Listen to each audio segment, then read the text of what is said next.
Matthew 10 அதிகாரம் chapter 10. 28 வசனத்தை வாசிப்போம். Let's read verse 28. ஆத்துமாவை கொல்ல வல்லவர்களாய் இராமல் சரீரத்தை மாத்திரம் கொல்லுகிறவர்களுக்கு நீங்கள் பயப்பட வேண்டாம். ஆத்துமாவையும் சரீரத்தையும் நரகத்திலே அழிக்க வல்லவருக்கே பயப்படுங்கள். And fear not them which kill the body, but are not able to kill the soul, but rather fear him which is able to destroy both soul and body in hell.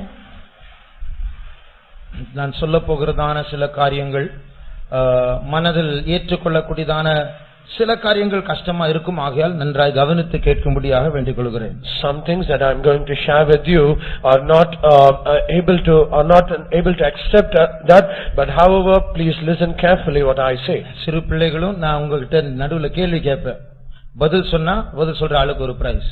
Even the little children, I will ask question in the middle. People who answer my question, they will be given a prize. இந்த வசனத்தில் சொல்லக்கூடிய अनेक காரியங்கள் உண்டு, எல்லாவற்றையும் சொல்ல போகிறதில்லை. There are so many things that can be said of this verse, but I am not going to share all of them. இங்கே நரகம் என்கிற ஒரு வார்த்தை பற்றி வாசிக்கிறோம். Here we read about a term called hell. நரகம் தானே தமிழ்ல? பாதாளமா? நரகம். இந்த நரகம் என்கிறதான அந்த வார்த்தையை கவனிக்கும் போது இரண்டு விதமான நரகம் உண்டு. ஒரு மொத்தமாக ஒரு விரிந்த ஒரு கண்ணோட்டத்தில் பார்த்தால் இரண்டு விதமான நரகங்கள் உண்டு. When we see in this in a broad perspective of this term hell, there are two things hidden in that. ஒரு நரகம் பூமியினுடைய தாழ்விடங்கள், இந்த பூமிக்குள்ள இருக்கிறது. One hell, it is in the lowest part of this earth. இந்த பூமிக்குள்ள நெருப்புண்டு என்று எல்லாரும் அறிவார்கள். Everyone knows that there is a fire beneath this earth. ஆகையால் தான் எரிமலைகளை பார்க்கிறோம். And that's the reason we see about volcanoes. ஆனால் இந்த பூமியில் இருக்கிறதான அந்த தீ, நடுவில் இருக்கிற அந்த தீ பகுதியில தான் நரகமும் மறைந்திருக்கிறது. அது வேற மண்டலம். அந்த தீ நரகம் அல்ல, அந்த தீக்குள் நரகம் இருக்கிறது. And in the center of this fire there is a place called hell. It is not a fire, but that is the very place called hell. பிலிப்பியர் 2 அதிகாரம் Philippians chapter 2. எல்லா முழங்கால்களும் இயேசு நாமத்திற்கு முன்பாக முடங்கும் என்று சொல்லப்பட்டிருக்கிறது. It is said every knee should bow down before the name of Jesus. 10வது வசனத்தை வாசியுங்கள். Let's read verse 10. இயேசுவின் நாமத்தில் வானோர் பூதலத்தோர் பூமியின் கீழானோருடைய முழங்கால் யாவும் முழங்கும்படிக்கும். இங்கே மூன்று கூட்டத்தாரை பார்க்கிறோம். Here we see about three groups of people. வானோர், the heaven, people on இருக்கிறவர்கள், and people who are in heaven. பூதலத்தோர், பூமியில் இருக்கிறவர்கள், the people on the earth and people on the earth. அதற்கு பிறகு மூன்றாவது என்ன? And nextly, what is the third thing? வாசிங்க. பூமியின் கீழானோர். பூமியின் கீழானோர் அது யாரு? And who are those people who are under the earth? வானத்துல இருக்கிறாங்க ஜனங்க, பூமியில இருக்கிறாங்க ஜனங்க, பூமி கீழ ஜனங்கள் இருக்கிறார்கள். அவருடைய முழங்கால்களும் இயேசுவை பார்த்து முடங்கும். There are people in heaven, there are people in earth, and there are people under the earth, and even their knees also should bow before Jesus. பூமியின் கீழே ஆட்கள் இருக்கிறார்கள். So there are people beneath the earth. அதுதான் நரகம். That is the place called hell. இன்றைக்கு நமக்கு தெரியாது, எத்தனையோ ஜனங்களை புதைக்கிறார்கள். சரீரம் பூமியில இருக்கிறது ஒரு கல்லறையில், ஆனால் ஆத்துமா கீழே போய் பாதாளத்திற்குள் போய் விடுகிறது. Even now today many people, they bury people in the sepulcher and they are in the ground, but they do not know that many people are under the earth. இது போல எத்தனையோ வசனங்கள் உண்டு. பூமியின் கீழே நரகம் உண்டு என்று நிரூபிக்க எத்தனையோ வசனங்கள் உண்டு. There are so many verses to prove that there is hell beneath the earth. ஆனால் இப்பொழுது நேரம் இல்லை. But we do not have sufficient time. இந்த நரகம், இந்த பூமிக்குள் இருக்கிற பாதாளம் உயிர்த்தெழுதலுக்கு முன்பாக ஆத்துமாக்கள் அனுப்பப்படுகிறதான பாதாளம்.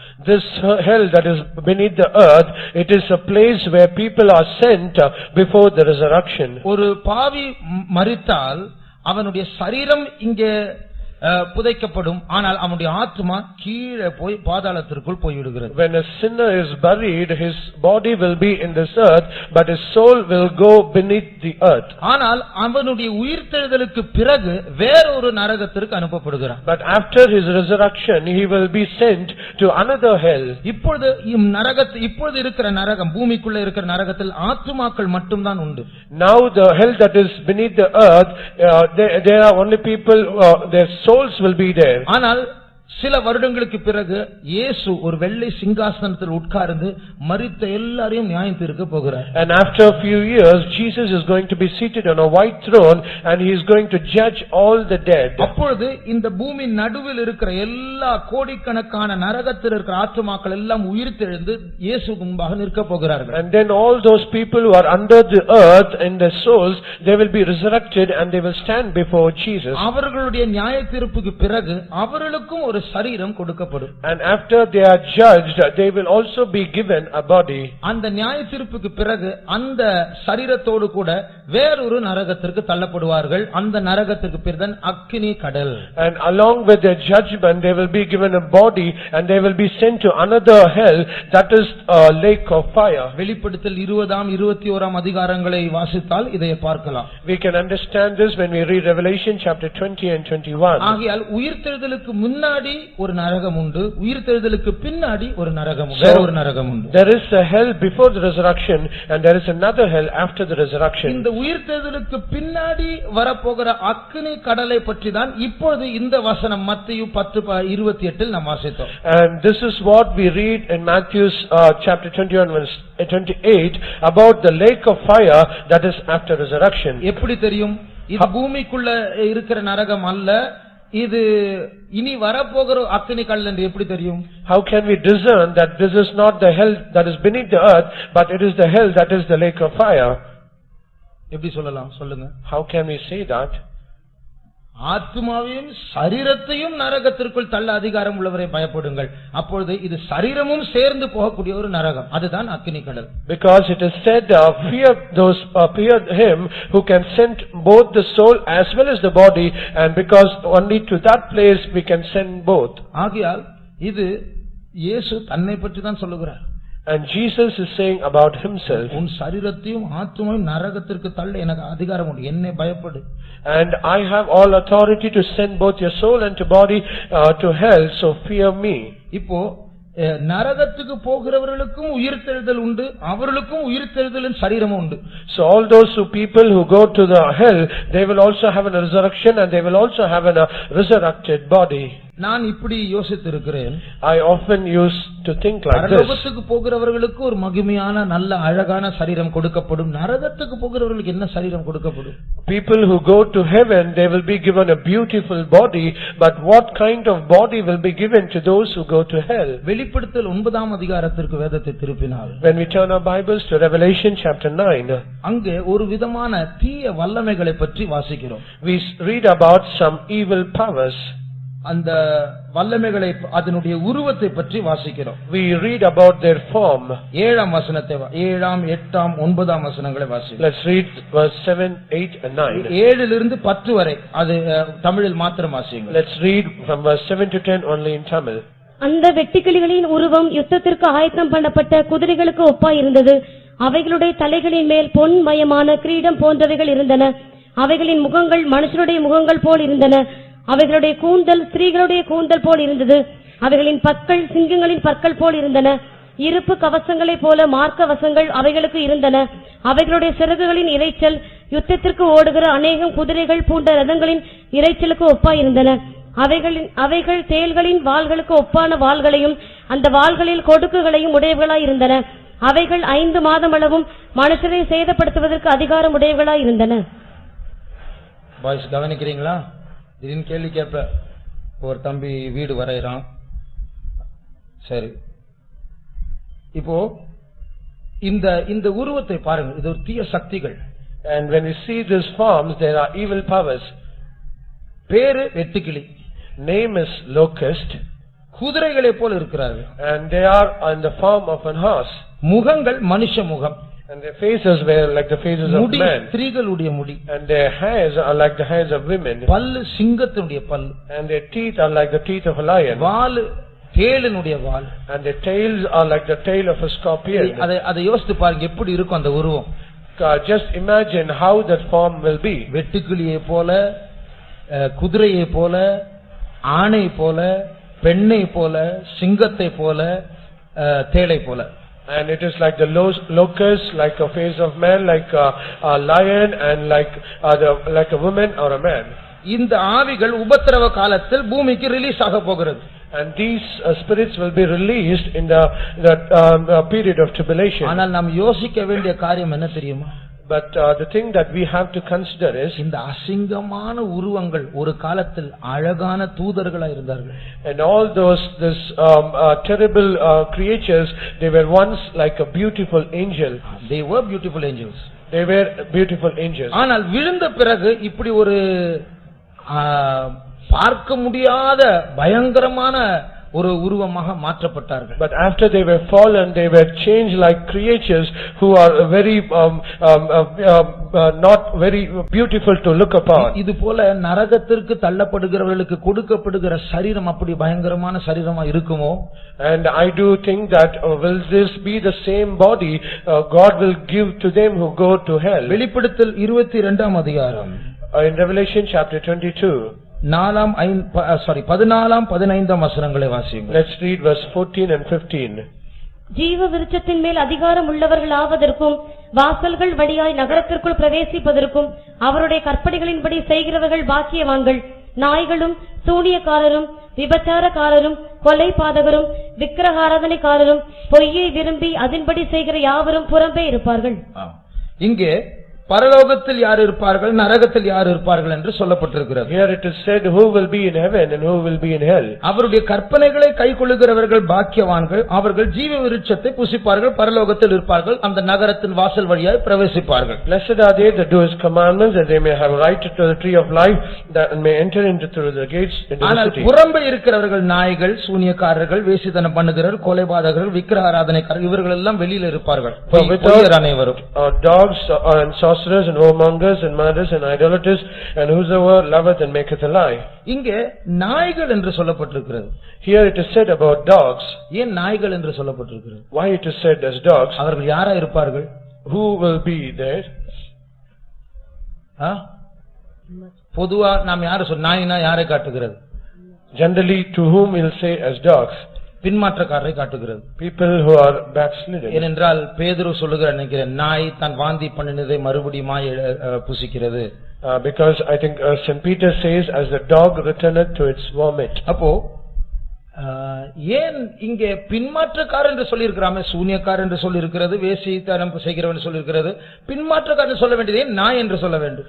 And why it is said as sorcerers, whoremongers and murderers, and why it is not said as backsliders? இப்படிதான் என்று சொல்லவில்லை, ஆனால் சிந்திப்பதற்கு ஒரு காரியத்தை சொல்லுகிறேன். I do not say that it is so, but I make it a point to consider or think. ஒருவேளை ஆண்டவரை அறிந்து ஆண்டவரை விட்டு பின்வாங்கி போனவர்கள் அப்படியே நரகத்துக்கு போனால் அவர்களுக்கு கொடுக்கப்படுகிற சரீரம் நாயை போன்ற சரீரமா இருக்குமோ? If at all perhaps people have already accepted Jesus and they have backslidden and they go after the world, then will their body be like the body of a dog? நரகத்துக்கு போனா பேச முடியாது, நாயை போல குரைத்து கொண்டிருப்பார்கள். And when they get to hell they cannot speak, that they will bark like dogs. அப்படி இருக்குமோ என்ற ஒரு கேள்வி, இது question mark தான், அப்படிதான் என்று சொல்லவில்லை.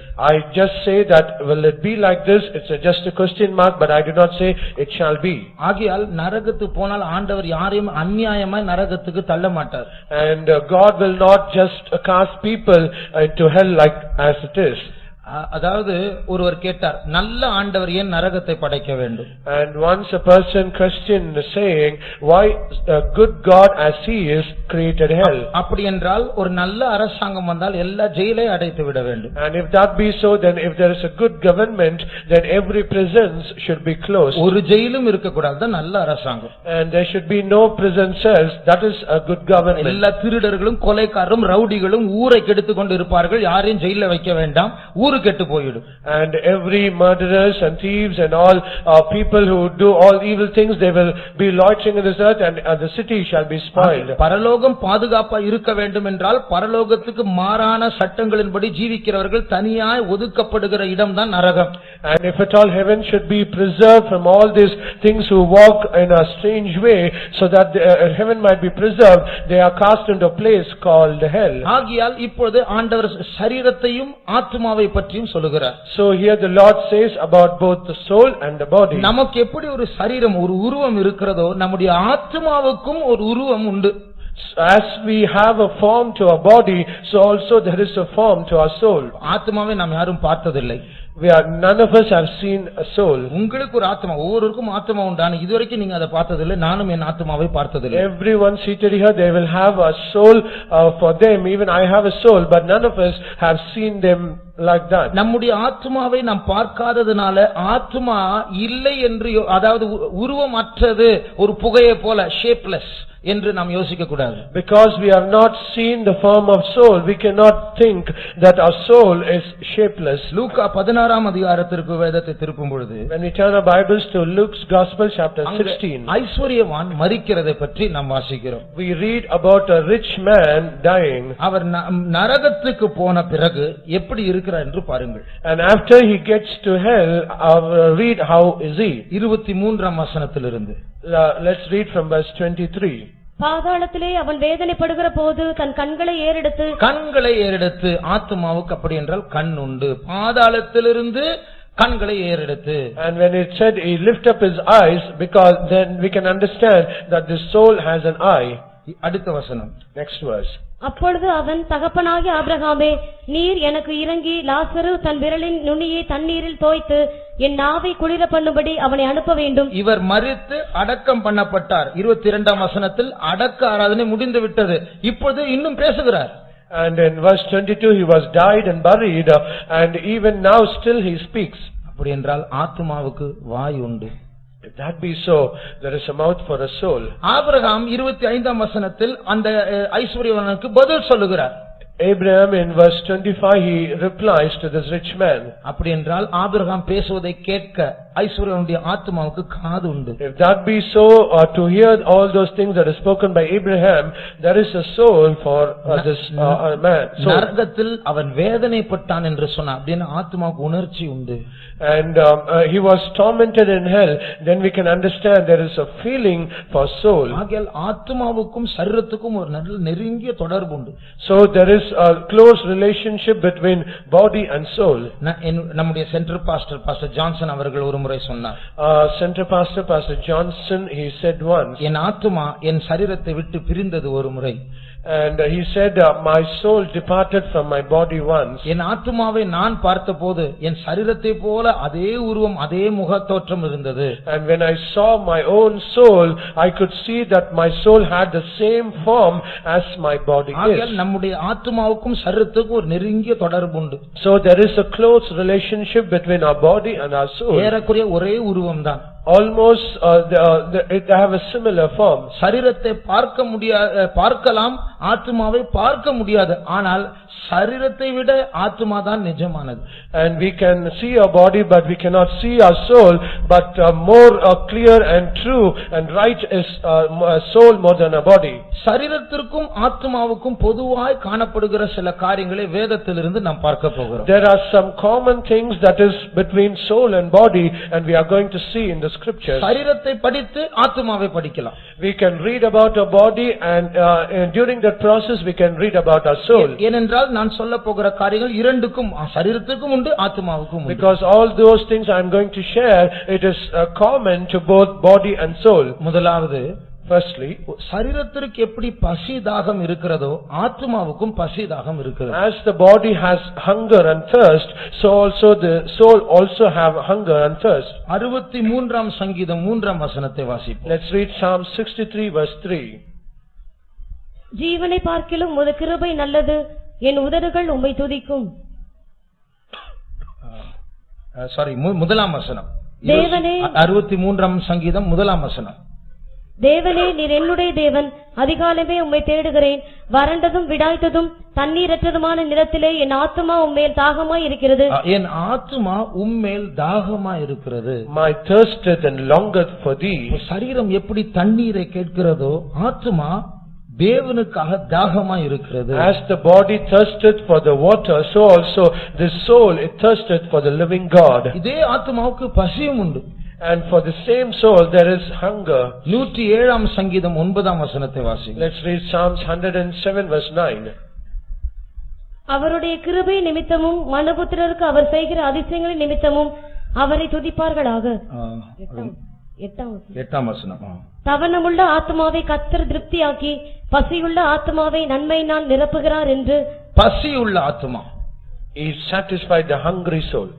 இப்ப என்ன கஷ்டம் சொன்னாயே, இப்ப அதாவது நம்முடைய சரீரம் தற்காலிகமானது, அழிவுக்குரியது, டெம்பரரி தான், கொஞ்ச நாள் தான் இருக்க போகுது. ஆத்மா அழிவில்லாதது. ஆனா இந்த ஆத்மாவுக்கு நம்ம சாப்பாடு போடுறோமா? ஆத்மாவுக்கு தண்ணீரை கொடுக்கிறோமா? அதை பற்றி உணர்வு இல்லாம சரீர நன்மைக்கு மாத்திரம் பிழைத்து கொண்டு இருக்கிறோம். இதுதான் நம்முடைய வஞ்சகமே. And our body, it is temporal and it is perishable. We feed it, but we do not feed our soul, which also have a hunger and thirst. That is a great deception. அப்போ இந்த சரீரம், இந்த ஆத்மாவுக்கு இயேசு சொன்னார், நீதியின் மேல் பசிதாகம் உள்ளவர்கள் பாக்கியவான்கள். அது ஆத்மா பசி. And Jesus said, blessed are those who thirst for righteousness. That is the hunger of the soul. அதனால இந்த ஆத்மாவுக்கு பசியும் உண்டு, தாகமும் உண்டு. So for the soul there is hunger as well as thirst. இந்த சரீரத்தை போஷிக்கிறதை பற்றி நம்ம ரொம்ப கருத்தா இருக்கிறோம். ஆத்மாவை போஷிக்கிறோமா? But we are so much concerned to feed this body, but are we concerned about our soul? பசியுள்ள ஆத்மாவை ஆண்டவர் நன்மையினால் திருப்தியாக்குறார் என்று அவர் கொடுக்க மனப்பூர்வமா இருக்கிறார். புசிக்க மனப்பூர்வமா இருக்கிறோமா? And God is always desirous so that He might satisfy the longing soul with goodness, but are we ready to eat it? சங்கீதக்காரன் சொல்றான், என் ஆத்மா உமக்காக தாகமா இருக்கிறது. அப்படி ஒரு தாகம் நமக்கு உண்டா? The psalmist says, my soul thirsteth for thee. Do we have such a thirst within us? இல்லை என்றால் நம்முடைய ஆத்மா சாப்பிடாமல் குடிக்காமல் செத்து கொண்டிருக்கிறதா? Or in other words, is our soul without having food or water, is it dying? இப்பொழுது கேட்டுக்கொண்டிருக்கிற இந்த வார்த்தையும் நம்முடைய ஆத்மாவை போஷிக்கிற வார்த்தை. இதை உட்கொண்டு இதை தியானித்து நம்முடைய ஆத்மா ஆரோக்கியம் அடைகிறதா? Even this words that we are hearing also, it is a food to our soul. Is our soul eating it and feeding on that, and is it getting strengthened? இல்லை என்றால் ஒரு தத்துவத்தை கேட்கிறது போல, ஏதோ ஒரு கதை கேட்கிறது போல உட்கார்ந்து கொண்டு அப்படியே போய் விடுகிறோம். Or in other words, we are just seated here just hearing a philosophy or a tale and we just go as is. நான் காலேஜ்ல படிக்கும்போது, while I was studying in a college, சில பாய்ஸ் இருந்தாங்க, கூட படிக்கிற boys. They were my friends in my college. எல்லா சப்ஜெக்ட்டுக்கு ஒரே நோட்புக் தான். And for all subject there is only a single note. அந்த ஒரு சப்ஜெக்ட் முடிச்சோம்னா அது கீழ அந்த நோட்புக் அப்படியே எழுதிட்டே வரும். அப்போ எக்ஸாம் வரும்போது எதை படிப்பாங்க, எப்படி படிப்பாங்க? And one subject after it is over, the next subject will write it beneath that, and when exams are coming, what are we going to read? போல ஆத்மாவுக்கு ஒரு பசி இருக்கிறது என்று சொன்னால் அதற்கு ஜீரணிக்கிற ஒரு தன்மையும் உண்டு. And if we say that there is a hunger for a soul, and it is also having a nature to digest it. அந்த உட்கொள்ளுகிற ஆகாரம் ஜீரணமாக சரீரத்தில் ஜீரணமாகிறது போல ஆண்டவர் பல்லை தந்திருக்கிறார். அதை விழுங்க வேண்டும். அது வயிற்றுக்குள் போய் அது மற்ற ஜூஸஸோடு சேர்ந்து அது ஒரு லிக்விடாக மாறி நம்முடைய சரீரத்துடைய எல்லா அவயவங்களுக்குள் செல்லுகிறது போல ஆத்மாவின் ஆகாரம் முழு ஆத்மாவுக்கு பரவி செல்ல வேண்டும். அதற்கேற்ற பொறுப்புகளை நாம் எடுத்திருக்கிறோமா?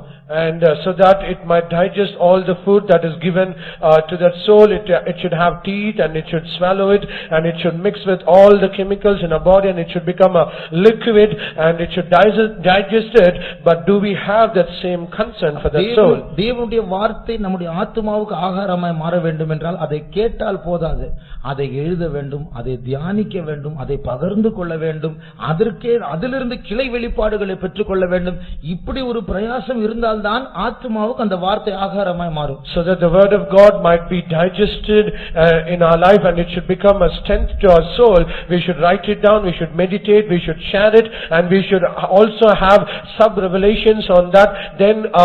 Then the soul can be strengthened. அடுத்தபடியாக எப்படி சரீரத்திற்கு வியாதி இருக்கிறதோ ஆத்மாவுக்கும் வியாதி உண்டு. And nextly, as a body has sickness, so also the soul also has its sickness. ஏசாயா 1ஆம் அதிகாரம் 5ஆம் 6ஆம் வசனங்களை வாசிக்கும்போது, when we read Isaiah chapter 1 verse 5 and 6, ஆண்டவர் இஸ்ரவேலினுடைய நிலவரத்தை அங்கே சொல்லுகிறார். God reveals the state of Israel there. வாசியுங்கள்.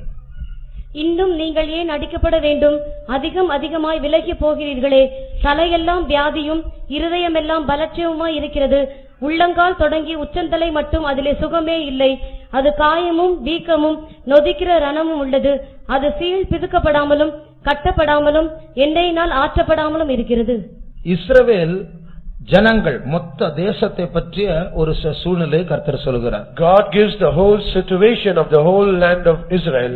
கால் உண்டு, கை உண்டு, தலை உண்டு இஸ்ரவேல் ஜனங்களுக்கு. They have a hand, a foot and also head. இது இஸ்ரவேல் ஜனங்களுடைய ஆத்தும நிலவரத்தை பற்றி சொன்ன காரியம். This is the thing that is said about the state of the soul of the children of Israel. எத்தனை முறை உங்களை தண்டித்து இருக்கிறேன், வியாதிகள் அனுப்பி இருக்கிறேன், வாதைகள் அனுப்பி இருக்கிறேன், ஜாதிகள் அனுப்பி இருக்கிறேன், சிறைப்படுத்தி இருக்கிறேன், ஆனாலும் நீங்கள் திருந்தின பாடில்லை. How many times I have chastised you, punished you, and I have put into captivity, and I have sent nations against you, but still you are not come back. சரீரத்தில் எப்படி வியாதிகள் இருக்கிறதோ அதே போல ஆத்துமாவுக்கும் வியாதி உண்டு. So as the body has its sickness, so also the soul has its sickness. நாம் இந்த கிரேக்க பதங்களை பார்த்தால், when we see about the Greek terms, soul, ஆத்துமா என்கிறதான வார்த்தைக்கு கிரேக்க பதம் சுகே என்கிறதான ஒரு வார்த்தை பாவிக்கப்படுகிறது. The term that is given for a soul in Greek is suke. இந்த சுகே என்கிறதான வார்த்தையிலிருந்து தான் ஆங்கில வார்த்தை சைக்கி இல்லை என்றால் சைக்கோ இப்படிப்பட்டதான வார்த்தைகள் வந்திருக்கிறது. And from this word suke, the English word psycho came into pass. சரீரம் என்கிற பாடி என்கிறதான வார்த்தைக்கு கிரேக்க பதம் the soma. The term for body in Greek is soma. இப்போ மருத்துவர்களுக்கு தெரியும் சில வியாதிகள் உண்டு, மருத்துவர் அதற்கு கொடுக்கிற பேர் psychosomatic diseases. And for all the doctors, they know about this term. For all people who are in a deadly sickness, they give a term called psychosomatic disease. Psychosomatic வியாதி என்று சொன்னால் என்ன? What is the meaning of psychosomatic disease? இந்த வியாக்கியானத்தின்படி ஆத்தும சரீர வியாதிகள். And according to this interpretation, it is called a sickness pertaining to the soul. டாக்டர்களே சொல்லுகிறார்கள் உள்ளம் சரி இல்லாமல் போனால் அது வெளியே வியாதியாய் வெளிப்படும். அதுதான் இதனுடைய கருத்து. And even the doctors, they themselves say if a heart or soul is not right, it manifests itself as sickness to the body. High blood pressure, தீராத தலைவலி, and incurable headache, வயிற்றில் இருக்கிற ulcer, and the ulcer in the stomach. இப்படிப்பட்ட வியாதிகள் psychosomatic. உள்ளத்தில் சரியில்லை, ஆகையால் அது வெளியே இப்படி வியாதியாக வெளிப்படுகிறது. These kinds of disease are called psychosomatic because the heart is not right and it is manifested in the body. அப்படி என்றால் உள்ளத்தை சரிப்படுத்தினால் வெளியில் இருக்க வியாதிக்கும் சுகம் வந்துவிடும். If that be so, if we set right our soul, then there will be healing to our sickness. ஆண்டவர் நானே உன் பரிகாரியாகிய கர்த்தர் என்று சொல்லும் பொழுது அவர் சரீரத்தை மாத்திரமல்ல உள்ளத்தையும் சுகப்படுத்துகிறார். When the Lord says, I am the God that healeth thee, he does not say only to the body but also to the soul. ஆகையால் நாம் நம்முடைய உள்ளத்தில் இருக்கிறதான அக்கிரமங்களையும் அநியாயங்களையும் சரிப்படுத்தினால் வியாதியும் சரியாகிவிடும். So if we set right all our iniquities and all our unrighteousness, even our body will be healed. இப்போ பிரச்சனை என்னவென்றால் சரீரம் வியாதிப்பட்டால் அதற்கேற்ற உணர்ச்சி நமக்கு உண்டு, வேதனை வருகிறது. ஆனால் ஆத்துமா வியாதிப்பட்டால் அதற்கேற்ற வேதனை வருகிறதா? But the very great problem is, if at all we fell sick, we have a feeling about that sickness, but do we have that same concern of feeling when our soul is sick? நான் சரியில்லை, I am not good, ஆண்டவருக்கு முன்பாக குற்றவாளியா இருக்கிறேன், I am guilty before God. இப்படி சரீரம் வியாதிப்படும் பொழுது வேதனை வருகிறது போல ஆத்துமா சரியில்லை என்று உணரும் பொழுது வேதனை வந்தால், and if we have a feeling when we are sick in our body, and if we have the same pain when we are sick in our soul, இந்த வாரம் ஃபாஸ்டிங் பிரேயருக்கு வாங்க. Please come to the fasting prayer this week. அதுதான் என்னை பற்றி எனக்கு ஒரு பாரம் உண்டு என்பதற்கு அடையாளம். And that is the sign that I do have a burden of myself. குறைந்தபட்சம் இத்தனை ஜெபங்களுக்கு வர வேண்டும் என்று சொல்ல விரும்பவில்லை. I do not desire to say that at the minimum you should come to all these prayers. ஏறக்குறைய 12 ஜெபங்கள் உண்டு. We have almost 12 prayer meetings. பாதிக்காவது வர வேண்டும் இல்லையா? At least you should come half of it. எப்படியாவது நேரம் எடுத்து நாம் வந்து விட வேண்டும். So somehow we should set aside time and we should come. என்றால் இதை விட்டு நாம் எங்கே போனாலும் அது சரீரத்தோடு சம்பந்தப்பட்ட காரியம். Because when we leave this and we go wherever it is just only pertaining to the body. இந்த ஆத்துமாவில் இருக்கிற வியாதியை சுகப்படுத்தக்கூடிய ஒரே ஒரு பரிகாரி நம்முடைய ஆண்டவர் தான். And Jesus, God is the only healer who can heal the sickness of our soul. ஆகையால் நம்முடைய ஆத்துமா மறுபடியுமாய் சுகம் அடையும்படியா அதற்கேற்ற ஆலோசனைகள் வார்த்தைகளை கர்த்தர் நமக்கு தரப்போகிறார். God is going to give counsels and words appropriate to our sickness of our soul. ஆகையால் நம்முடைய ஆத்துமாவின் வியாதி மாற வேண்டும் என்றால் தேவ சமூகத்தில் அதற்காக அவர் நம்முடைய பரம வைத்தியர், அவருக்காக நாம் காத்திருக்க வேண்டும். So we are going to wait in the presence of God so that our sickness of our soul will be healed by the physician who can heal us. ஆகையால் நாம் உண்மையாகவே தேவனுடைய சமூகத்திற்கு வந்து நாம் சுத்திகரிப்புக்கு முதலிடம் கொடுத்தால் நம்முடைய சரீர வியாதிகளும் மாற்றப்படும். Truly, if we come to the presence of God and we give room so that our soul might be cleansed and sanctified, surely our body will be healed. அடுத்தபடியாக Nextly, நம்முடைய சரீரத்திற்கு எப்படி வஸ்திரங்கள் இருக்கிறதோ ஆத்துமாவுக்கும் வஸ்திரங்கள் உண்டு. as a body has garments for it, so also the soul have vestures for it. வெளிப்படுத்தல் 3ஆம் அதிகாரம் When we read Revelation chapter 3, 4-18 வசனங்களை வாசிக்கும்போது when we read verse 4 and 18, அங்கே வஸ்திரங்களை பற்றி வாசிக்கிறோம். we read about garments. ஆனாலும் தங்கள் வஸ்திரங்களை அசுசிப்படுத்தாத சில பேர் சத்தையிலும் உனக்கு உண்டு. அவர்கள் பாத்திரவான்களானபடியால் வெண் வஸ்திரம் தரித்து என்னோடே கூட நடப்பார்கள். நான் நீ ஐஸ்வர்யவானாகும்படிக்கு நெருப்பிலே புடமிடப்பட்ட பொண்டையும் உன் நிர்வாணமாகிய அவலட்சணம் தோன்றாதபடிக்கு நீ உடுத்திக் கொள்வதற்கு வெண் வஸ்திரங்களையும் என்னிடத்திலே வாங்கிக் கொள்ளவும் நீ பார்வை அடையும்படிக்கு உன் கண்களுக்கு கலிக்கம் போடவும் வேண்டும் என்று உனக்கு ஆலோசனை சொல்லுகிறேன். பாய்ஸ், உங்ககிட்ட ஒரு கேள்வி கேட்கிறேன். நான் இப்போ இது 2 காரியங்களை பற்றி படிக்கிறேன். என்னது சொல்லுங்க, யாராவது பாய்ஸ் சொல்லுங்க. 2 காரியங்களை பற்றி படிக்கிறோம். என்னது முடிக்கிறீங்க? நீங்க வரைகிற வீடை பற்றியா? என்ன 2 காரியம் படிச்சிட்டு இருக்கிறோம்? இப்போ என்ன பிரசங்கத்துல 2 காரியங்களை பற்றி படிச்சிட்டு இருக்கோம். என்னது சண்டே கிளாஸா? இல்ல. Very good. Soul and body. So it's about soul and body. சரீரத்தை பற்றியும் ஆத்மாவை பற்றியும் படிச்சிட்டு இருக்கிறோம். We are reading about soul and body. அப்போ இப்போ நாம் வாசித்த வசனத்தில் ஆத்மாவுக்கும் வஸ்திரம் உண்டு. And as the verse that we now read, there is a garment for the soul as well. ஆத்மாவுக்கு நிர்வாணம் உண்டு. And there is nakedness for soul. வசனத்தை வாசிப்போம். வெளிப்படுத்தல் 16ஆம் அதிகாரம் 15ஆம் வசனம். Let's read another verse, Revelation chapter 16 verse 15. இதோ திருடனைப் போல் வருகிறேன். தன் மானம்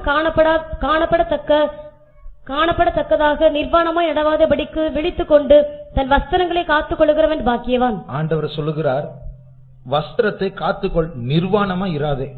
And God says, preserve your garment, do not be naked.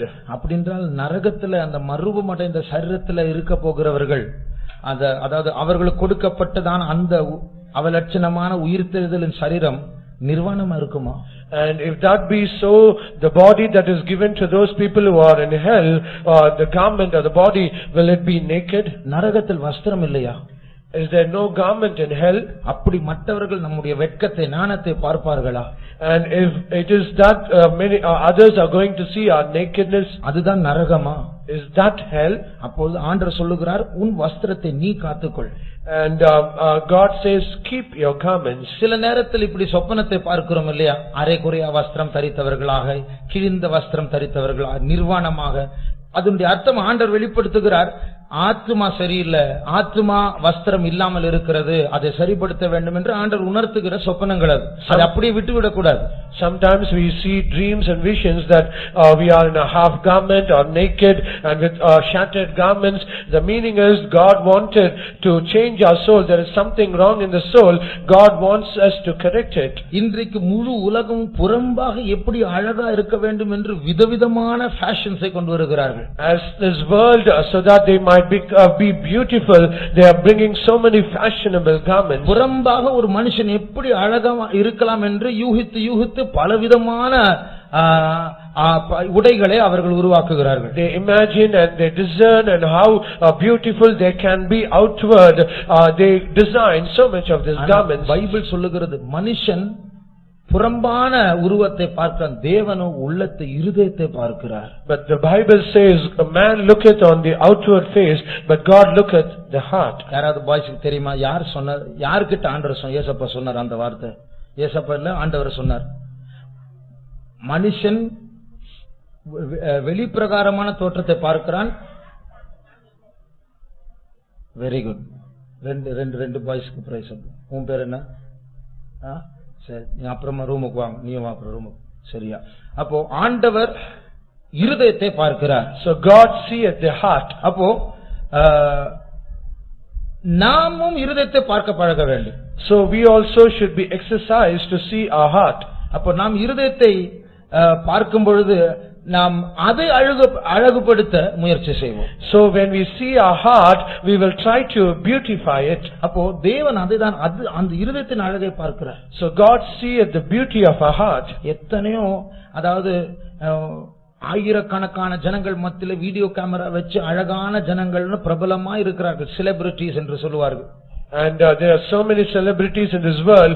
They keep themselves beautiful before all the video cameras and cameras. மனுஷர்கள் எல்லாம் போட்டோ எடுப்பாங்க, பேப்பர்ல வரும், மேகசின்ல வரும், ரொம்ப ஃபேமஸா இருப்பாங்க. ஆனா பரலோகம் தேவன் தூதர் எல்லாம் அவங்களை பார்த்தா கண்ணை மூடிடுவாங்க. And they will be photographed, they will come in all magazines and all medias, but the heaven will close their eyes so that they may not see them. ஏனென்றால் வெளியில் அழகு இருக்கலாம், உள்ளம் அவலட்சணமா இருக்கிறது. Because they are beautiful outward, but they are pathetic or not ugly inward. ஆகையால் தேவன் தரிசித்து பாராட்டக்கூடியதான ரசிக்கிற உள் அழகின் மேல் கவனம் வைத்து அதை பரிசுத்தத்தினால் அலங்கரிக்கிறவர்கள், அவர்கள் தான் ஞானிகள். And they are people who are wise, who like to beautify their inner beauty, having a desire that God wants them to be so. உள்ளத்தை எப்படி அழகாக்கலாம்? How can we beautify our soul? பைபிள்ல சில உள்ளத்தின் அழகை பற்றி சில காரியங்களே சொல்லப்பட்டிருக்கு. In the scriptures there are many things said about the beauty of soul. பரிசுத்தத்தின் அலங்காரத்தை பற்றி வாசிக்கிறோம். We read about the beauty of holiness. ஆங்கில மொழிபெயர்ப்பு beauty of holiness, பரிசுத்தத்தின் அழகு. And in English it is said as beauty of holiness. அப்ப நாம் பரிசுத்தமா இருந்தால் அதுல ஒரு அழகு உண்டு, அந்த அழகை ஆண்டவர் ரசிப்பார். And if we are holy, there is a beauty in that, and God desires and he sees that. சாந்த குணம் உள்ளவர்களே ஆண்டவர் ரட்சிப்பினால் அலங்கரிப்பாரா? He will beautify the meek with salvation. அப்போ அந்த ரட்சிப்பு ஒரு அலங்காரம் வேதத்தில் இருக்கிறது. And he will beautify the meek with holiness, and that there is beauty in that salvation. நம்முடைய ரட்சிப்பு தேவனுடைய பார்வையில் ஒரு அழகா இருக்கிறது. Our salvation is beautiful in the sight of God. உன் தகப்பன் வீட்டை நீ விட்டு விடு, அப்பொழுது உன் ராஜா உன் அழகில் பிரியமா இருப்பார். Forsake the house of your fathers, and then the king shall desire the beauty. அதனுடைய அர்த்தம் எல்லா பொது மக்கள் அனுபவிக்கிற உலக இன்பங்களை ஆண்டவர் சில காரியங்களை உனக்கு அது வேண்டாம், நீ எனக்கு சொந்தம், அதை விட்டு விடு என்று சொல்லும்போது அந்த பிரதிஷ்டையில் ஒரு அழகு இருக்கிறது. அதில் ராஜா நம்முடைய அழகில் பிரியமா இருப்பாரா? So when God says that we should forsake all the beauty and all the things that this world desires and try to beautify them, when we make a consecration, God desires that consecration, and that is beautiful in his sight. இப்படி நாம் கூட்டங்களுக்கு வரும்போது, நம்முடைய வாழ்க்கை வாழும்போது மற்ற மனுஷர்கள் நம்முடைய அழகை பார்க்க வேண்டும் என்று அந்த உணர்வோடு வாழ்ந்து கொண்டு இருக்கிறோமா புத்தி இல்லாதவர்களைப் போல? இல்லை என்றால் ஆண்டவருக்கு மனவாட்டியாய் மாற வேண்டும் என்று அவருடைய கண்கள் தயவு பெறும்படியாக, அவர் என்னுடைய அழகை பார்க்கும்படியாக இந்த பூமியில் எளிமையான வாழ்க்கையை செய்து ஞானம் உள்ளவர்களை நடக்கிறோமா? Are we walking foolishly so that others might see our beauty, and we are concerned so that we might beautify ourselves outward, or we are walking as wise so that God might desire our beauty and we try to beautify our inner soul? இந்த ஆத்மாவை பற்றியதான காரியங்களுக்கு முக்கியத்துவம் கொடுக்காமல், கவனம் செலுத்தாமல், சரீரம் நல்லா இருக்கணும் அதற்கேற்றபடி உடலை பேணுகிறவர்கள் அவர்கள் தான் மாம்சத்துக்குரியவர்கள் என்று வேதம் சொல்லுகிறது. And the Bible says all those people who are according to the flesh, who try to have more concern about their body to beautify it rather than giving more importance to their soul. கடைசியாக எப்படி சரீரத்திற்கு ஒரு மரணம் இருக்கிறதோ ஆத்மாவுக்கும் மரணம் உண்டு. Finally, as there is a death to the body, so also there is a death to the soul. ஆனால் இந்த சரீர மரணத்திற்கும் ஆத்மா மரணத்திற்கும் வித்தியாசம் உண்டு. But there is a difference between the death of the body and the death of the soul. ஒரு சரீரம் மரித்தால், when a body dies, அந்த சரீரத்தை அசைத்தாலும் அடித்தாலும் அது அசையாது. Though we smite it and we shake it vehemently, nothing will happen to it. பேசினால் கேட்காது, They will not hear a voice. அது பார்க்காது, They cannot see us. அதுதான் சரீர சாவு. That is a bodily death. ஆனால் ஆத்மா சாகும்போது, But when soul dies, நான் சொன்னேனே ஆத்மாவுக்கு கண் உண்டு, காது உண்டு, வாய் உண்டு, எல்லா சரீரத்தை போல உறுப்புகள் உண்டு. And as I said, there is eye, mouth and ear for the soul, and as the body has its members, so also the soul has its members. எப்படி சரீரத்திற்கு இருதயம் வயிறு இருக்கிறதோ அதே போல ஆத்மாவுக்கும் வயிறு உண்டு, இருதயம் உண்டு. So also as the body has a belly and also a heart, so also the soul also has them both. விசுவாசிக்கனுடைய உள்ளத்திலிருந்து ஜீவ தண்ணீர் உள்ள நதிகள் புறப்படும் என்று தமிழில் சொல்லப்பட்டிருக்கிறது. இங்கிலீஷ்ல விசுவாசிகளுடைய வயிற்றிலிருந்து ஜீவ தண்ணீர் உள்ள நதிகள் புறப்படும். அது ஆத்மாவின் வயிற்றை காட்டுகிறது. English it is said, out of the belly of him that believers rivers of water shall flow it. முழு இருதயத்தோடு தேவனாகிய கர்த்தரில் அன்பு கூறுவாயாக என்று சொல்லும்போது நமக்கு சரீரத்தில் ஒரு இதயம் உண்டு, அதை பற்றி சொல்லவில்லை. ஆத்மாவின் இருதயத்திலிருந்து நீ அன்பு கூறுவாயாக. When it is said thou shalt love the Lord thy God with all thy heart, it is not said about the heart that is in our body, but it is said about the heart that is in our soul. ஆண்டவர் மனுஷனுடைய உள்ளந்திரியங்களை ஆராய்ந்து பார்க்க என்று சொல்லப்பட்ட இங்கிலீஷ்ல reins, அது நமக்குள் இருக்கிறதான சிறுநீர் அகத்தை காட்டுகிறது, kidneys. And when it is said God shall see the faithfulness in our inward reins, it speaks about our kidneys. அதற்கு அத்தாட்சி உண்டு, அது இன்றைக்கு சொல்ல நேரமில்லை. And there are proofs for that, but I do not have time to say. சரீரத்தில் எப்படி உறுப்புகள் உண்டோ ஆத்மாவிலும் அப்படி உண்டு. As the body has its members, so also the soul has them. அதுபோல சரீரத்துக்கு எப்படி சாவு இருக்கிறதோ ஆத்மாவுக்கும் சாவு உண்டு. So also as the body has a death, the soul also has its death. ஆனால் ஆத்மா செத்தால் அது பேசும், அது கேட்கும், அது பார்க்கும். அப்படி என்றால் அந்த சாவு என்ன? But if the soul dies, it can speak, it can see, it can hear. But if that be so, what is that death? ஆத்மாவின் சாவு என்னவென்றால் தேவனிடத்திலிருந்து நித்திய பிரிவு, அதுதான் ஆத்மாவின் சாவு. When we say the death of the soul, it is that we have been separated eternally from our God. இனிமேல் நித்தியம் நித்தியம் நித்தியமாக தேவனை பார்க்க முடியாது. Henceforth we are not going to see our God for eternity to come. ஒரு சின்ன example நான் சொல்லுகிறேன்.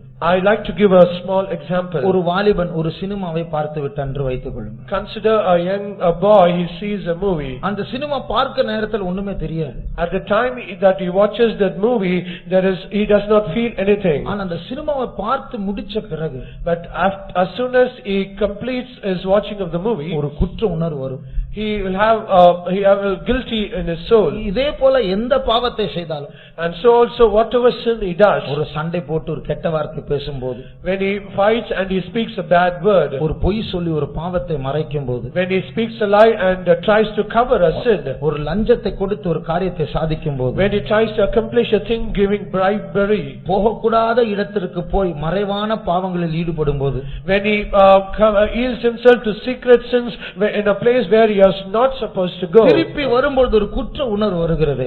when he comes back, he is convicted. இயேசுவை ஏற்றுக்கொள்வாரா?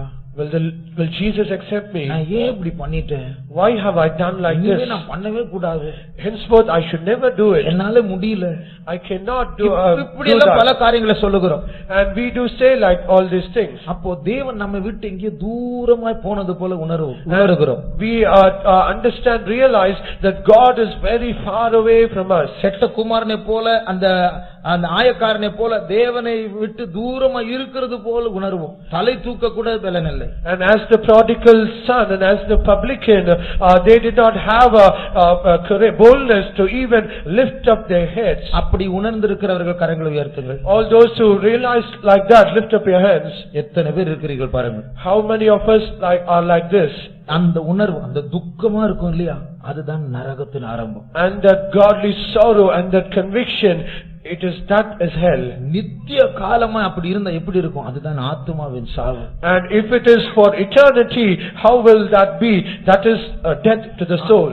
இப்போ நான் சொன்னேனே, இப்போது வாசித்தோமே, சரீரத்தையும் ஆத்மாவையும் நரகத்துக்கு தள்ளக்கூடியவரை பயப்படுங்கள் என்று வாசித்தோம் மூல வசனத்தில். We read in the key verse that fear him who can cast both the soul and the body to the hell. அப்போ அந்த நரகத்திற்கு வேறொரு பேர் உண்டு, அக்கினி கடல், வேறொரு பேர் உண்டு. And for that same hell there is another name called lake of fire. அக்கினி கடல் மாத்திரமல்ல, இனி ஒரு பேரும் உண்டு. Not only the lake of fire, it has also another name. என்ன பேரு? அக்னி கடலுக்கு வேற ஒரு பேர் உண்டு, செகண்ட் டெத், இரண்டாம் மரணம். That is the second death. அப்போ யோசித்து பாருங்கள், முதல் மரணம் ஆத்மா பிரிகிறது.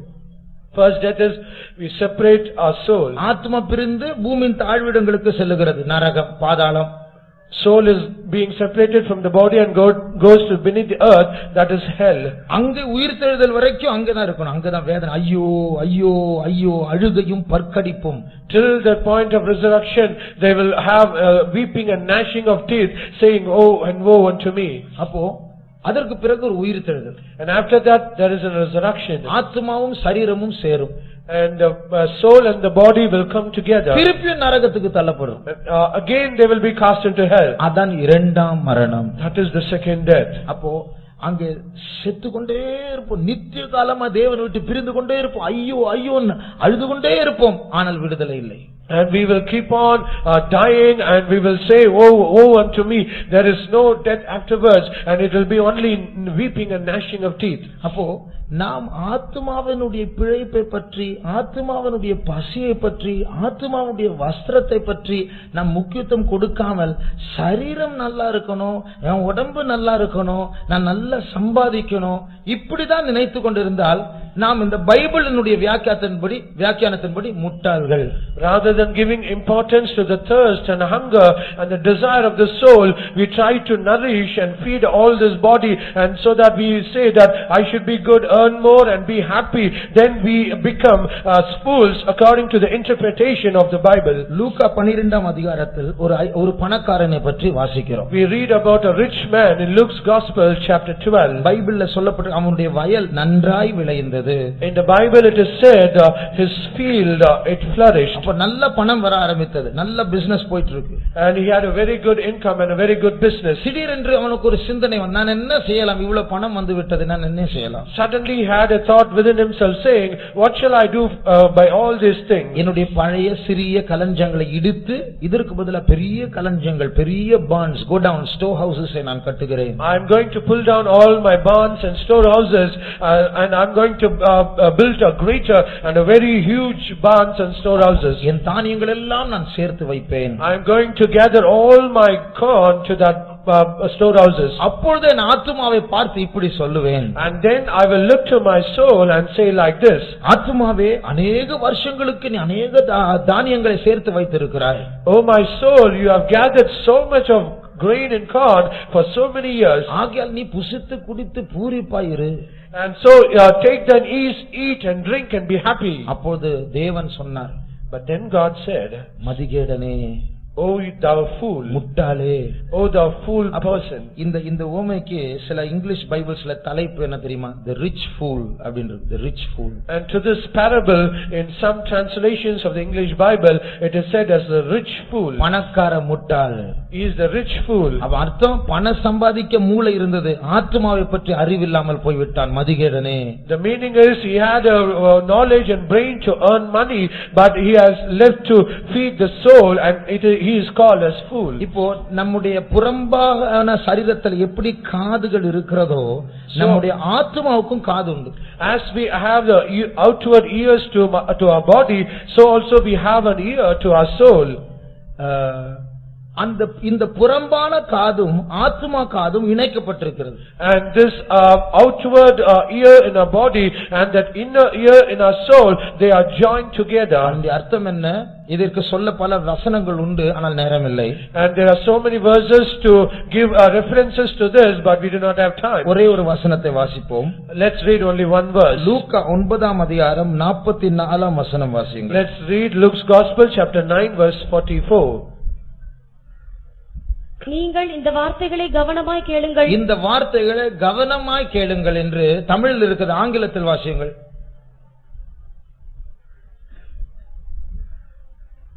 Let this saying sink down into your ears. என்ன இங்கிலீஷ்ல எப்படி இருக்கு தெரியுமா? நான் சொன்ன இந்த வார்த்தைகள் உங்களுடைய காதுக்குள் ஆழமாய் பிரவேசிக்கட்டும் அப்படினு. In English it is said, all those words that I say now to you, let it go sink down deep into your ears. எவ்வளவு ஆழமா போக முடியும் காதுக்குள்ள? How deep can it go to the ear? போற வரைக்கும் தான் போகும். இயேசு ஏன் சொன்னா இன்னும் காதுக்குள்ள ஆழமா போய்ட்டு அதுக்கு என்ன ஆழமா இருக்கு? It can go only to the extent of the depth of the ear, but Jesus said how deep it should go. அதோட அர்த்தம் என்ன? இந்த காதுல கேட்டா போதாது, ஆத்துமா காதுக்குள்ள போட்டும். The meaning is not only we should hear from this outer ear, it should also go sink deep down to our inner soul or the ear of our soul. இதனால்தான் அடிக்கடி பைபிள்ல இருக்கிறது, கர்த்தருடைய ஆவியானவர் சபைகளுக்கு சொல்லுகிறதே காதுள்ளவன் கேட்க கடவன். எல்லாருக்கும் தானே காது இருக்கு, காதுள்ளவன் கேட்க கடவன் என்று ஏன் சொல்லப்பட வேண்டும்? And that is what it is again and again said in the book of Revelation, he that hath ear, let him hear what the Spirit saith to the churches. Everyone has the ear, then what is this ear that the Lord speaks? அர்த்தம் என்ன? வெளியில எல்லாருக்கும் காது இருக்கு, ஆத்துமா காது கேக்குதா? The meaning is everyone have their outer ear, but do we have an ear to hear those words in the ears of our soul? மத்தேயு 13ஆம் அதிகாரம் 13ஆம் வசனத்தை வாசிக்கும்போது, when we read Matthew's Gospel chapter 13 verse 13, அவர்கள் கண்டும் காணாதவர்களாயும் கேட்டும் கேளாதவர்களாயும் உணர்ந்து கொள்ளாதவர்களாயும் இருக்கிறபடினால் நான் உவமைகளாக அவர்களோட பேசுகிறேன். கண்டும் காணாதவர்களாய், அது என்னது? Therefore I speak because they seeing they see not. கேட்டும் கேட்காதவர்களாய், அது எப்படி? அது முரண்பாடா இருக்கிறது. And it is something that is contrary when they say hearing they hear not. கண்டும் காணாதவர்கள் என்று சொன்னால் சரீர கண்கள் பார்க்கிறது, ஆத்துமா கண்கள் பார்க்கவில்லை. When we say seeing they see not, it is meant that they can see out by their outer eyes, but they cannot see in their eyes of the soul. பிரசங்கத்தை சரீர காதுகள் கேட்கிறது, ஆனால் ஆத்துமா காதுகள் கேட்கவில்லை. They are able to hear the sermon in the outer ear of their body, but their ears of their soul it is not able to hear. புறம்பான ஐம்புலன்கள் இருக்கிறது, அதை வைத்து என்னமோ நடக்குது, ஆனால் ஆத்துமாவுக்குள்ள ஒன்றும் பிரவேசிக்கிறதை உள்ள போகிறதெல்லாம் மரணம் தான். And there are something happening in the five senses of a body, but there's nothing happening in our soul, and that is death. ஆண்டவர் உவமைகள் மூலமாய் பேசும்பொழுது சிலர் அவரிடத்தில் கேட்ட, ஏன் ஆண்டவர் இப்படி மறைச்சு பேசுறீங்க, ஓபனா பேசுறீங்க, கதைகளை சொல்லி யாருக்கும் புரியலையே? And when Jesus spoke to all the people in parables, the disciples asked, Lord, why do you always speak in parables and speaking only in secret and covering them? We are not able to understand it. அப்பொழுது இயேசு சீஷர்களிடத்தில் சொன்னார், இதனுடைய வியாக்கியானம் உங்களுக்கு அருளப்பட்டது, அவர்களுக்கு அருளப்படவில்லை. உங்களுக்கு புரிய வேண்டும், அவர்களுக்கு புரிய கூடாது, ஆகையால் தான் இப்படி பேசுகிறேன். But Jesus replied to them saying, the interpretation of all these parables are given to you so that you might understand, but it should not and it cannot be given to those people, and that's the reason they cannot understand it. காதுள்ளவன் கேட்க கடவன் என்று சொன்னால் என்ன? What is the meaning that when he says he that hath an ear let him hear? இப்பொழுது ஏறக்குறைய ஒரு 50 நிமிஷம் நான் பேசிவிட்டேன். Now almost I have spoken for almost 50 minutes. நான் பேசின 50 நிமிஷத்துல 50 நிமிஷத்தினுடைய வார்த்தைகளும் காதுக்குள்ள போயிருக்கும். And all the words that I have spoken in these 50 minutes, everything should have entered into your ears.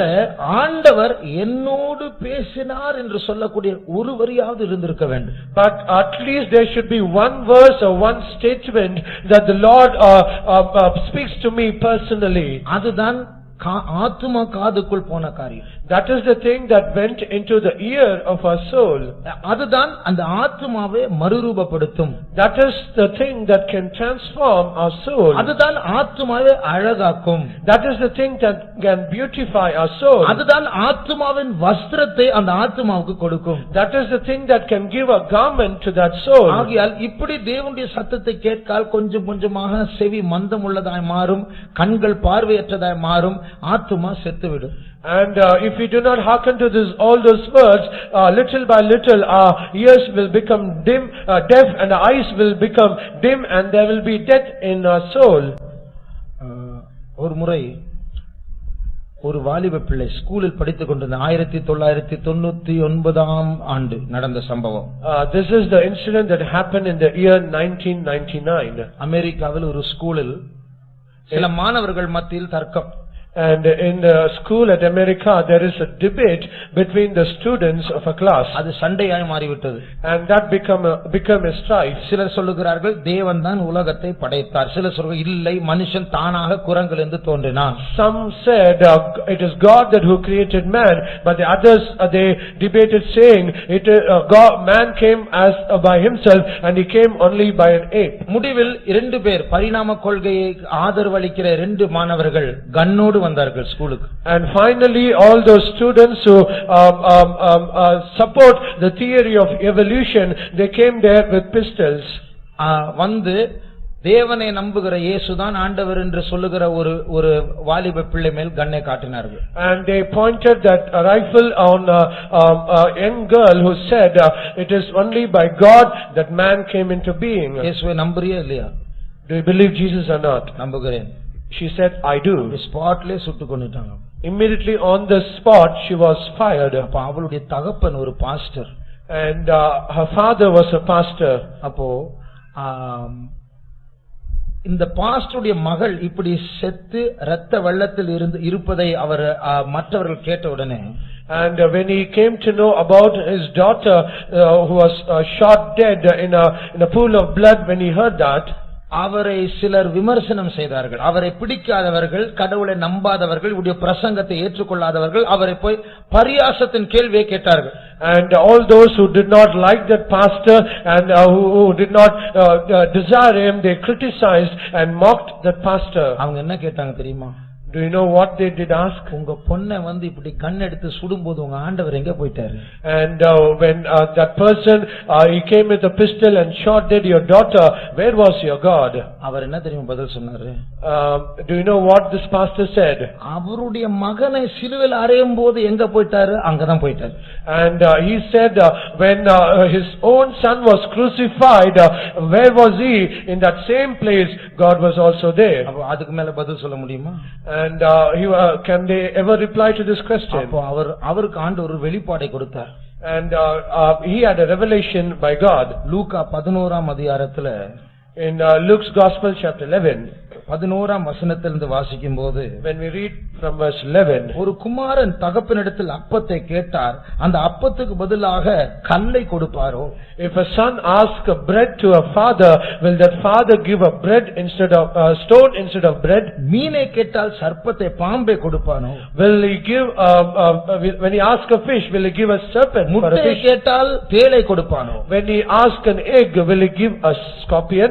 இப்படி உங்களுடைய தீமையான பிதாக்களுக்கு நல்ல வெகுமதிகள் கொடுக்க அறிந்திருக்கும் போது, நீங்கள் என்னிடத்தில் நன்மையானவைகளை கேட்கும்போது, பரிசுத்த ஆவியை கேட்கும்போது நான் கொடுக்காமல் இருப்பேனா? If then being evil know how to give good goods unto your children, how much more shall your heavenly Father give the Holy Spirit to them that ask him? இந்த வசனத்திலிருந்து இந்த சம்பவத்தின் மூலமா ஆண்டவரோடு பேசினாரா? And through this verse, God spoke to that pastor. ஏன் இயேசு இப்படி பேசினார்? Why did Jesus speak like this? அவருக்கு ஒரு விளக்கம் கிடைத்தது. And he had an explanation to that. சில நேரத்தில் ஆண்டவர் நமக்கு அப்பம் கொடுக்கும்போது அது அப்பம் மாதிரி இருக்காது, கல்லு மாதிரி தான் இருக்கும். Sometimes when God gives us bread, it will not appear as bread, but it will appear as a stone. மீனை கேட்டால் அது மீன் மாதிரி இருக்காது, அது பாம்பு மாதிரி இருக்கும். When we ask for a fish, it will not be like a fish, but it will appear like a serpent. முட்டையை கேட்டால் அது தேள் மாதிரி இருக்கும். When we ask an egg, it shall be like a scorpion. நம்ம கேட்டது ஒன்று, ஆண்டவர் தருகிறது வேறு ஒன்று என்று தோன்றும் என்று அவர் சொன்னார். And he said it will appear as though that is different than what we are asked and what he gave. அவர் சொன்ன வார்த்தை என்ன தெரியுமா? But do you know what was the words that he said? இப்பொழுது எனக்கு சம்பவித்தது இது போன்ற ஒரு காரியம்தான். And this is what happened for me. It is so. என் மகள் செத்து போகிறது, அது அப்பத்தை போலவோ மீனை போலவோ முட்டையை போல அல்ல, அது கல்லை போல சர்ப்பத்தை போல தேளை போன்ற ஒரு அனுபவம். My daughter being shot dead, it is not like a bread or an egg or a fish, but it is an experience like a stone, serpent or a scorpion. எதிர்பார்க்காததை எனக்கு கிடைத்திருக்கிறது. I have received what I least expected. ஆனால் ஆண்டவர் என்னோடு பேசினார். But God spoke to me. இது கல்லை போல தோன்றலாம், அது சர்ப்பத்தை போல தோன்றலாம், அது பாம்பு, அது தேளை போல இருக்கலாம், ஆனால் நீ என்னை விசுவாசிப்பாய் என்றால் காதுள்ளவன் கேட்க கடவன் என்று சொல்லப்பட்டிருக்கிறது. உன் காதுகளை திறந்து கேட்டால், உன் கண்களை திறந்து பார்த்தால், இந்த கல்லுக்கு பின்னாடி, இந்த பாம்புக்கு பின்னாடி நீ அப்பத்தை, முட்டையை, நீ மீனை பார்க்கலாம் என்று சொன்னார். He said, if you seeing all this experience of being a stone or a serpent and scorpion, if you have that ear that could hear from your soul, then behind this stone, serpent and scorpion, you can see all this bread, fish and an egg. அப்போ ஆண்டவர் சொன்னார் அவர்கிட்ட, இது உனக்கு ஒரு சாபம் மாதிரி இருக்க, எத்தனையோ பேர் கேள்வி கேட்க கூடியதான் ஒரு தீமை மாதிரி இருக்கலாம், ஆனால் நீ என்னை நம்புவாய் என்றால் உன் கண்களை நான் திறப்பேன், இதில் ஆசீர்வாதம் இருக்கும் என்று கர்த்தர் சொன்னார். It might appear that it is a curse and God has forsaken you, it might appear to others, but if you believe and if you could open your ears of your soul, then that shall be a good to you.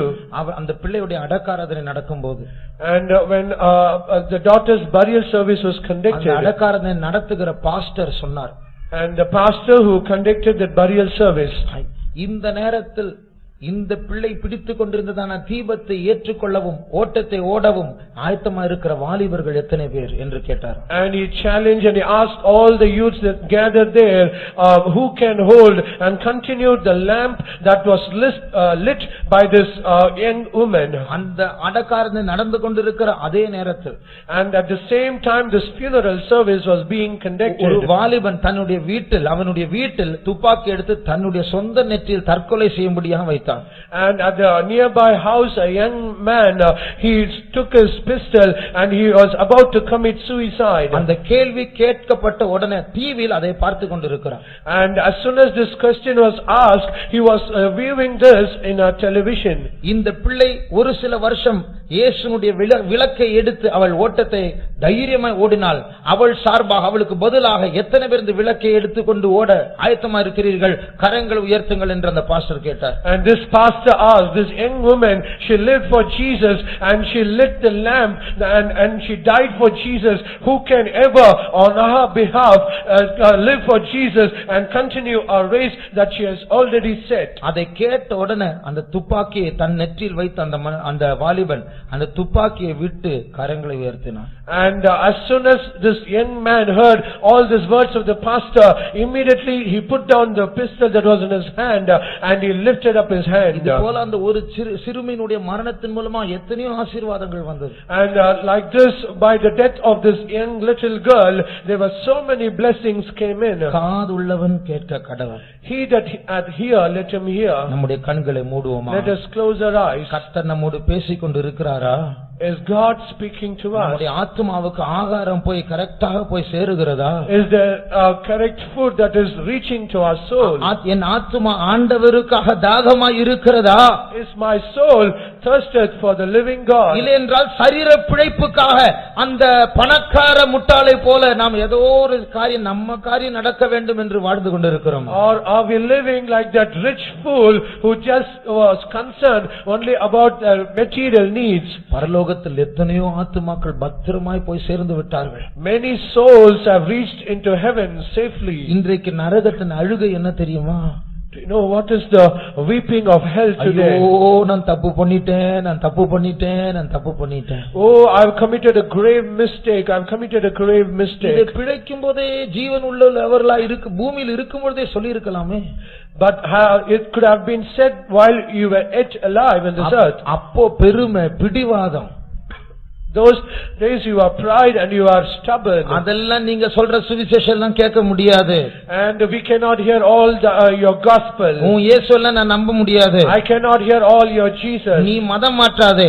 Do not convert. ஆனா இப்போ ஐயோ எனக்கு தெரியல, நான் தெரியாம செஞ்சிட்டேன், நான் தப்பு பண்ணிட்டேன். But now they are lamenting, say, oh, I have done without my knowledge and I have done a grave mistake. நாம் இன்னும் சாகவில்லை பிரியமானவர்களே. Beloved, we are not yet dead. நாம் போய் அவர்களை போல முட்டாள்களை போல நாம் தப்பு பண்ணிட்டேன் அங்க போய் புலம்ப கூடாது.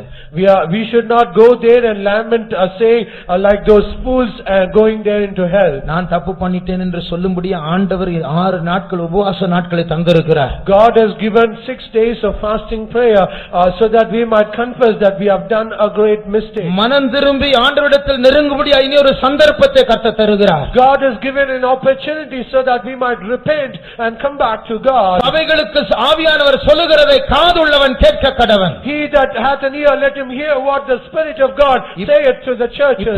இப்பொழுது நான் முழங்கால் படியிட்டு ஒரு சிறிய ஜெபம் செய்யலாமா? Even now can we be on our knees and say a small prayer? ஆண்டவரே இப்பொழுதே ஒரு மனம் திரும்புகிறதான உள்ளத்தை தாரும். Oh Lord, even now give me a repentant heart. ஒரு மேட்டுமையோடு இப்படிதான் என்னை யாரும் கேள்வி கேட்க முடியாது, நீங்க யார் பேசுறது என்று மேட்டுமையா சொன்னால் ஒரு நாள் தப்பு பண்ணிட்டே என்று நரகத்தில் அழ வேண்டிய சூழ்நிலை வரும்.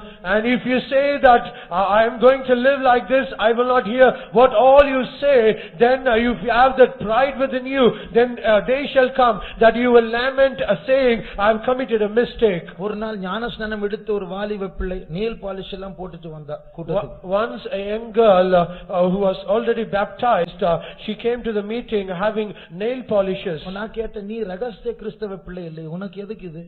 And I asked her, you are a secret Christian, why do you need all this? அவ்வளவுதான் கேட்டேன் நான். And it is just as this I asked. அவ போய் ஃப்ரெண்ட்ஸ் கிட்ட சொல்லிருக்கா, பிரதர் யார் என்கிட்ட இதெல்லாம் கேக்குறது? And she went and told this to her friend saying, who is this brother that he should ask me? அவர் பிரசங்கம் பண்ணிட்டு போக வேண்டியதுதானே. And why can't he just preach and go? ஏன் நம்முடைய பிரைவேட் லைஃப் தனிப்பட்ட வாழ்க்கையில எல்லாம் நோண்டணும்? Why should he interfere in our private life? பிரசங்கம் பண்ணிட்டு போறதுக்காக நாங்க வரல. We have not come here just to preach and go. ஆத்துமாவினுடைய அழகற்ற கர்த்தரை விட்டு விலகி போன பகுதிகளை சுட்டி காட்டி நோண்ட முடியாதான் வந்திருக்கிறோம். We have come here so that we might pinpoint and dig all those things that we have gone away from our God. தயவு செய்து நம்முடைய சரீர பிழைப்புக்கு முக்கியத்துவம் கொடுக்காமல், நாம் எதிர்க்காமல், பின்னாடி வருத்தப்படாமல் இன்றைக்கே மனம் திரும்புவோம், தாழ்த்துவோம். So let us not give importance to all bodily physical benefits, and let us yield and let us repent so that we do not lament in the later days. ஜெபிப்போம். Let us pray. கர்த்தர் நம்மை மாற்றும்படியா ஜெபிப்போம். Let us pray so that God might change us. முழு சபை உபவாச ஜெபத்துக்கு வரும்படியா ஜெபிப்போம். Let us pray the whole church they should come for the fasting prayer. குடும்பத்தில் இருக்கிற எல்லாரையும் கர்த்தர் கொண்டு வரும்படியா ஜெபிப்போம். Let us pray that God should bring each and every member of the family to நம்முடைய the prayer. ஜீவியம் மாறும்படியா ஜெபிப்போம். Let us pray so that our life might be changed. சபையாக ஆண்டவரிடத்தில் நெருங்கும்படியா ஜெபிப்போம். As the whole church, let us come near to God. கர்த்தருடைய ஆவியானவர் பேசுவதை நம்முடைய காதுகள் கேட்கும்படியா ஜெபிப்போம். Let us pray so that the ear might hear what the Spirit of God says to the church. ஒரே ஒரு நிமிடம் சத்தத்தை உயர்த்தி ஜெபம் பண்ணுவோமா? For one moment let us lift up our voice and pray. ஜெபிக்கும்போது உங்களுடைய வீட்டில் கர்த்தர் ஒரு வாசலை திறப்பார். As when we pray, God will open a door in your family. பூட்டப்பட்ட கதவுகளுடைய தாழ்பாள்கள் உடைக்கப்படும். All the locks of the closed doors will be broken and it will be opened. தாவீதின் திறவுகோல் உடையவர் நம்முடைய மத்தியில் உலாவிக் கொண்டிருக்கிறார். He that has the key of David, he is in our midst moving. உன் குடும்பத்தில் அடைக்கப்பட்ட சூழ்நிலைகளை கர்த்தர் அகற்றுவார். The Lord will remove all the experiences that is closed. உன் வீட்டை கட்டி வைத்திருக்கிற சங்கிலிகளை கர்த்தர் உடைப்பார். The Lord will break all the chains that is binding in your family. அதற்கு வாயை திறந்து ஊக்கமாய் ஒரு நிமிடம் ஜெபிக்க முடியுமா? Now for that can we pray, opening our mouth and lift up our voice and அந்த pray. புறம்பான வாயோடு கூட ஆத்துமா வாயும் திறந்தால் எவ்வளவு நலமாய் இருக்கும். How good that it shall be when our inner mouth joins together with the outer mouth and pray. அந்த ஐஸ்வரியவான் ஆத்துமாவின் வாயை திறக்காமல் உட்கொள்வதற்கு ஆகாரம் உட்கொள்வதற்கு சரீர வாய் மாத்திரம் திறந்து கொண்டிருந்தான். And that rich person, his inner mouth is not open, only his outer mouth is open so that he might feed. இப்பொழுது வாயை திறப்போம். Let us now open our mouth. நம்முடைய உள்ளான கண்களை திறப்போம். Let us open our inner eyes. ஆத்துமா வஸ்திரத்தினால் தரிப்பிக்கப்படட்டும். Let our soul be adorned with our garment. நிர்வாணம் மூடப்படும்படியாக நாம் தேவ சமூகத்துக்கு வருவோம். Let us come to the presence of God so that our nakedness might be covered. காதுள்ளவன் கேட்க கடவன் கர்த்தருடைய ஆவியானவர் சொல்லுவதை. He that has an ear, let him hear what the Spirit of God saith to the church. தாழ்த்தி சத்தத்தை உயர்த்தி ஜெபிப்போமா? Let us humble ourselves and lift our voice